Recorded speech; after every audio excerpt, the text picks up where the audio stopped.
আমি তাহসিন মমতাজ মাহিয়া। আমি এসবি এর অ্যাডমিশন ক্যান্ডিডেট ছিলাম। অনেস্টলি এখানে এসে আমি যখন ফার্স্ট ক্লাসটা করছিলাম, আমার মনে হচ্ছিল আমি এখানে কোনো এমবিএর কোনো কোর্স করতে আসছি। স্যারের কথাগুলো এরকম সুন্দর ছিল, অনেক ভালো যাচ্ছিল ক্লাসগুলো, আলহামদুলিল্লাহ। দেন আমি ডিসাইড করছি যে কি যেভাবে হোক না কেন আমি অ্যাডমিশনটা এখানেই ক্যারি করব। তো স্যার আসলে অনেক পয়েন্ট টু পয়েন্ট প্রত্যেকটা লাইন একদম বুঝাই দেয়। একবার না বুঝলে হাজারবার বোঝা। প্রথম দিকে আমি অতটা ফোকাস ছিলাম না বা থাকতে পারি নাই, কারণ বাসায় আমার বোন আর আম্মু অনেক অসুস্থ ছিল, দুজনকে আমার দেখতে হইতো। তো এরপর এগুলো থেকে উঠার পরই সিলেবাস চেঞ্জ করে দিছে। তো আরো ডাউন হয়ে গেছিলাম। দেন আমি ডিসাইড করছি এরকম করলে তো গিভ আপ করা যাবে না।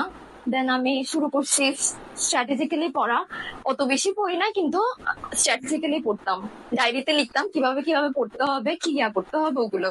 ম্যাথটা তো আমি অনেক উইক ছিলাম, অনেক অনেক।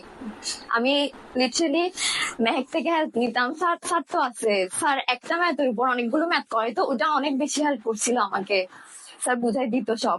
দেন ইংলিশ তন্ময় স্যার যেভাবে বলতো এভাবে পড়তাম। তাদের জন্য সাজেশন হচ্ছে যে তোমার প্রিপারেশন যেমনই হোক না কেন, তোমার এক্সাম হলে পারফর্ম করাটা অনেক অনেক ইম্পর্টেন্ট। আমি এক্সাম হলে গিয়ে অনেক নার্ভাস হয়ে গেছিলাম, অনেক বেশি। দেন আমি গিয়ে উজু করে আসছিলাম। এটা যদি মুসলিম হয়ে থাকো প্লিজ এটা মাস্ট করিও, উজু করে আসিও। আমার সত্যি বলতে অনেক নার্ভাসনেসটা অনেক কমে গেছে যখন উজু করে গেছিলাম। দেন বাসা থেকে নামাজ পড়ে যাই যখন এক্সাম দিতে যাবো তখন। বাংলা আমি এইচএসসি তে অনেকটা আল্লাহর রহমতে শেষ করে রাখছিলাম। তো আমার এখানে এত ক্লাস করতে হয় না, আমি শুধু এক্সামটা দিতাম। তো এটা আমাকে অনেকটা হেল্প করছে, সেজন্য হয়তো দিতে একটু হইলেও করতে পারছি।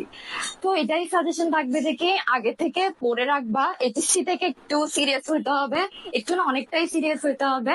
দেন অ্যাডমিশনেও সিরিয়াস থাকবা। আর এক্সাম হলে পারফর্ম করাটা অনেক ইম্পর্টেন্ট। তুমি যতই ভালো স্টুডেন্ট হোক না কেন, যত ভালো প্রিপারেশন নাও না কেন।